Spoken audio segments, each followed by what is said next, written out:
Hello and welcome along to Gers TV aftermatch, where Rangers defeated Motherwell by 1-0 in what was a bit of a crazy game, to be fair. And I'm just going to pick over that. It was going to be me and Jay on, but Jay's on his holidays in Belgium just now, and the connection's really bad. So last minute, just filled in myself here to get things moving. 2 seconds, just updating something on the channel here. Remove. So, just I said before the game, I don't really want to keep repeating myself on this, but I did say before the game that I felt Danny Rowe picked the wrong team. I'll stand by that. Incredible that he still picks these players who fail him time after time. I get the fact that he doesn't have a big squad to pick from of good players. I do get that, and injuries have set in. However, if he's going to continue with Taylor Asgard and Shermiti up front with Gassama, then problems are going to get worse until we get new players in. That's just the way it's going to be, unfortunately. Hopefully that changes though. We've got one more game. We've got the St Mirren game on Tuesday night, and after that we're into the transfer window and for January, and then we've got the Old Firm game at Parkhead on the 3rd of January. None of the top 3 teams are really in good form, to be fair. Motherwell, to be fair to them, they're now 4th, but they were 3rd in the league before the game started. We've obviously the game in hand as well, but I thought they set up really well. It's quite an entertaining team. Their managers is obviously a talented manager that they've got, and they came at Rangers and they were really fast going forward. I thought they were really well organised as well and a real threat in front of goal. My biggest disappointment was the fact that we're man of the match, I think, without doubt, was Jack Butland, who had 4 or 5 absolutely outstanding saves that kept Rangers in the game. And in the first 40 minutes, maybe the first 50 minutes even, until Rangers made a sub in 55 minutes, I felt as if we didn't really create many chances at all. Something's wrong with the team now. They really look lacking in confidence and no one wants to shoot, which I've spoken about for years. We seem to buy these players that want to shoot, and then when they come to Ibrox, they don't want to shoot. Is that because of the crowd getting on their backs? Is the jersey too heavy for them? Is there too much pressure? I don't know. I really don't know. Hi, John. How you doing, mate? What I do know is, in front of goal, these guys shit themselves on a regular basis. During that match, Rangers had a 3-on-1 and a 4-on-1 to score against the Motherwell goalkeeper and fluffed it twice. There was other chances similar to it. There was good play leading up to it, but when they get to the final part, the final third, when they get to a goal and they see a goalkeeper or an open goal or a chance to shoot, something just seems to be wrong now, and I don't know what it is, but there's no confidence. There's no confidence at all, and it seems to be much worse at Ibrox, so I think they're really struggling with the crowd and the expectations. Drinking water in December just before the new year, and I'm sitting on the water. Change days. So let us know your thoughts on it anyway. As I say, it's meant to be me and Jay, but it's myself, the lone ranger of the night. I just felt that the biggest thing for today was getting the result, without a doubt, getting the result. And let's go with the positives first, right? Positives, quite simple. We got another clean sheet. How we got a clean sheet, I have no idea, because Motherwell had so many good chances to score. Rangers had far more chances, but they had better chances to score. Jack Butland seemed to save his time after time. He had a nightmare last week at Swinecastle, and he redeemed himself. He was outstanding. I would have gave him man of the match if it wasn't for Derek Johnson's heroics at half-time, when he uttered those famous words from the apprentice boys of Derry, no surrender. And surrender they didn't in the second half when they came out. It was a much better second half performance, to be fair. And a lot of that was down to the fact that we had young Moore on. Moore's a lot more direct, and he does tend to have a shot more. He almost scored with a back heel, where it was like the pinball, the ball being leashed in and out of the goal, the goalkeeper and defender saving it, and it just, young Moore couldn't get the ball in the net, but he tried a wee back heel, which on its day goes in, and it's outstanding cheeky goal, but it wasn't to be.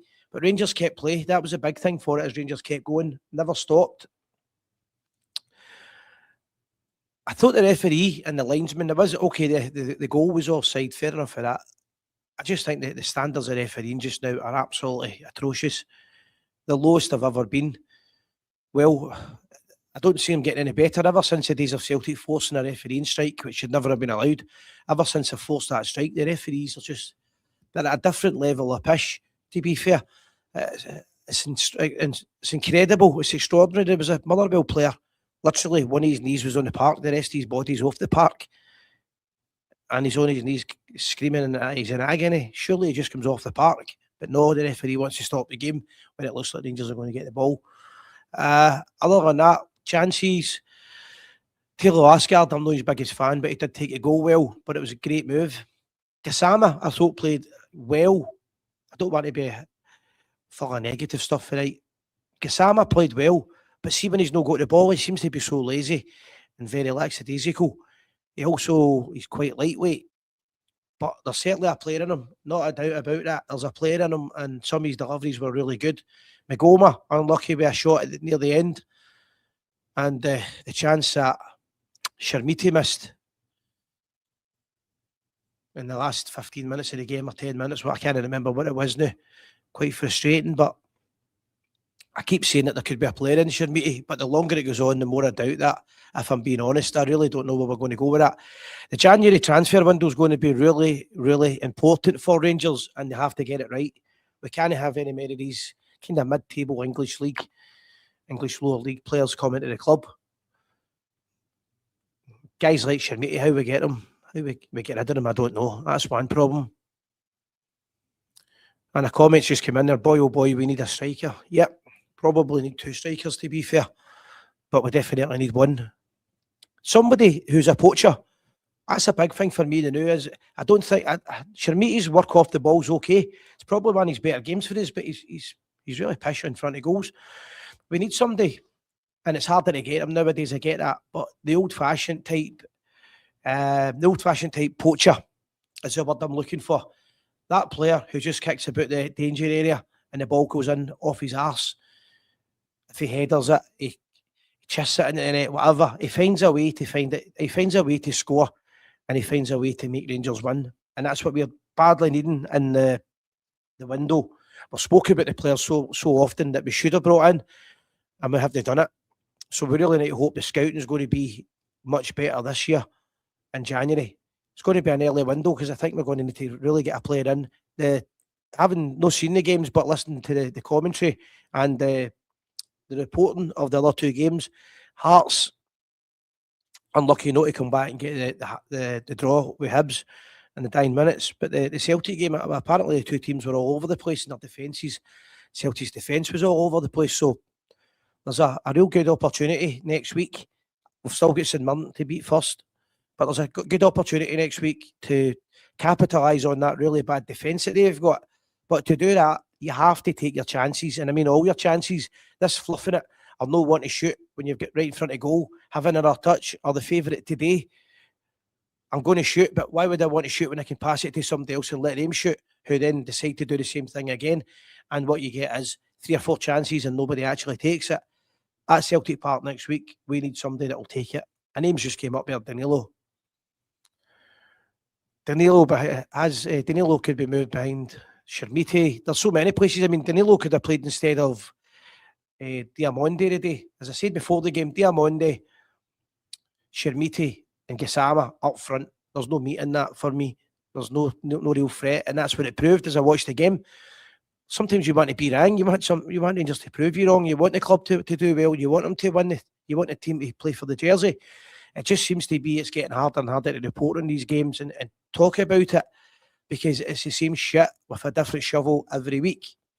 But they did get the result. They did get the clean sheet, and all credit we're due for that. For anybody who didn't hear about it, Derek Johnson done the half-time speech, or it was meant to be the half-time draw. But he decided to, during his interview they gave him, to give it a bit of passion, right from the book of Jock Wallace, training method, where he absolutely slaughtered the team. Mentioned the fact there wasn't enough Scottish players in the squad, and he said the club and the team are short of those 2 words, no surrender. That got the biggest roar. That got the biggest roar of the day, the biggest applause from the support, who are, quite frankly, getting a bit bored watching this garbage at times, because that's what it is at times, real garbage. Other times it's okay, but it's never really properly entertaining just now. And Derek Johnson hit the nail on the head with that. That got the biggest roar, and Rangers went on and they got that victory. As I said, Motherwell did play well, and they're a good team and well set up. They play Celtic at Fir Park next Tuesday night. That'll be a really good game and a tough test for the Mikey Mob. So that'll be quite interesting for them and for us. There is still a chance of getting back in this league, no doubt about it. But we're saying it time and time again here, we're going to get this right in January. How we get it right, I don't know. I think if I was only to get one player, it'd have to be a striker. We need to start putting the ball in the net. The chances that we're missing are criminal. The fans are then getting on the players' backs. But, the fans, there's only so much you can take of this crap. Hi, how you doing, Glenn?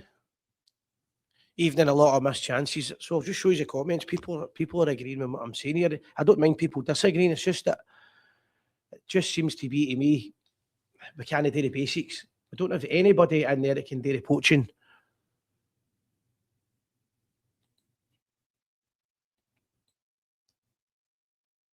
Boy, do we need a striker. No shit. Sherlock. Danilo has to be moved.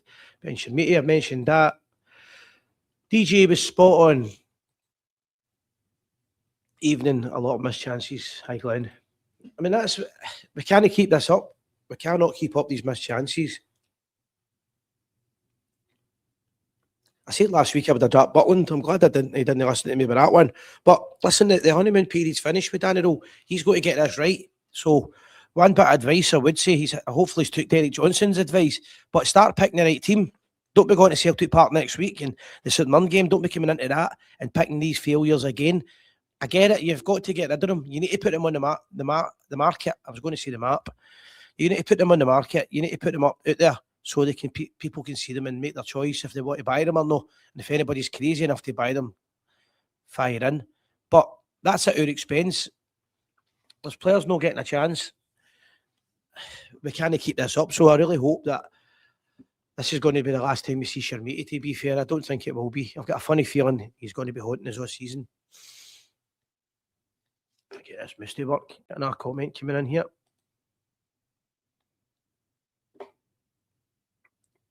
I'm more excited about the transfer window, to be honest with you, is what's going to happen the next week than I am anything else. Yeah, I agree with that. Shermiti needs to go out on loan, hopefully, to find form. He might come, he's only a young boy, 21. He could still come back and be a striker, but the pressure that's on him when he gets the ball, he doesn't seem to be able to carry that weight. His finishing is all over the place. I'll give him his due. He never had it. He got tore into it. But I just thought at one point that it's a matter of time before Motherwell score. And if they'd scored first, I think the game would have been a bogey. I really do. I don't think we'd have came back from that.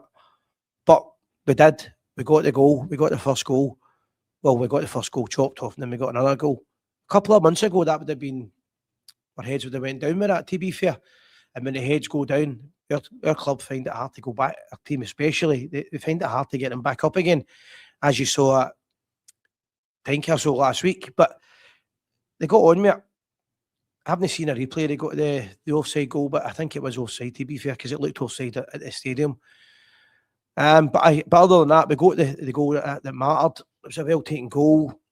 Theo Asgard, who I think they were ready to take off just before he scored it, to be fair. A couple of more comments coming in. It's Tab's position to motivate them, or is it the gaffers? The team at times can be so flat. It should be on the park, the captain. Tavernier's just too slow now. He's finished. He's complete. If they can get one good signing in the defence in the January window, I would like to think you'll hardly see Tavernier featuring again. He just can't keep up with the play. He's lost that step. He's lost the yard. He struggles to control the ball. He struggles to keep up.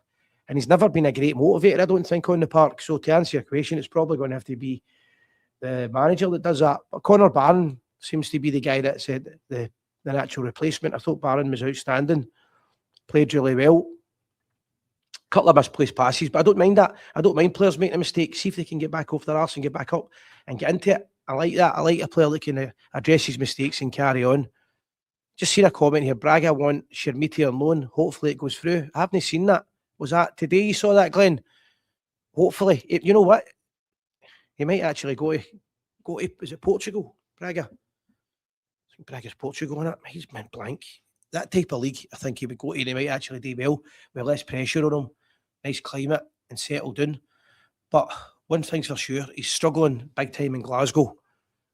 With the prospect of an Old Firm game coming up and he's low in confidence, I wouldn't fancy him. But guys, let us know your thoughts anyway on the game. It wasn't the worst game of football. It wasn't the best. One thing for sure, Scottish football's been a hell of entertainment. We've been eating marbles a day, man. Scottish football's been hell of entertaining this season. It could go either way, we know that. I think whoever buys right and buys the correct players and maybe buys big in January will be the ones that will get the title, but it's all there to play for. We've got St Mirren Tuesday night, but before that, I've got an interview with Alan Wardlaw, who was the Cambuslang Rangers goalkeeper, manager, East Kilbride manager, and a scout for Rangers for over, I'm going to say 20 years, but I know he was a scout at least 10 years. The guy knows his football, he knows Rangers, he's passionate, and he's one of the boys. That'll be a great interview at 2 o'clock tomorrow. And 2 o'clock on Monday for the Gers TV afternoon show. And we'll be back on Tuesday night for the pre-match and hopefully a post-match as well. But I hope afterwards I'm talking about a victory for the famous Glasgow Rangers and we're marching on to Parkhead on a high. That's a big thing for me, is we need to just keep getting wins in it. The football's pretty shit, but I'll say one thing about it. We're playing a lot better than we were 6 months ago, that's for sure. We look a lot better. We look a wee bit more organised. But the players, those players are a real problem. And how he gets rid of them and reorganises them, I don't know. But anyway, that's my last mission of the day. I would say on the park, man of the match was Butland. Off the park, man of the match was Big Denny Johnson. I thought that was a fantastic rousing speech. Well taken goal. Great goalkeeping by Jack Butland. All in all, it's 3 points and up the road. Have a good night, folks. And always remember, win, lose or draw. We are the famous Glasgow Rangers. We are the people. Good night.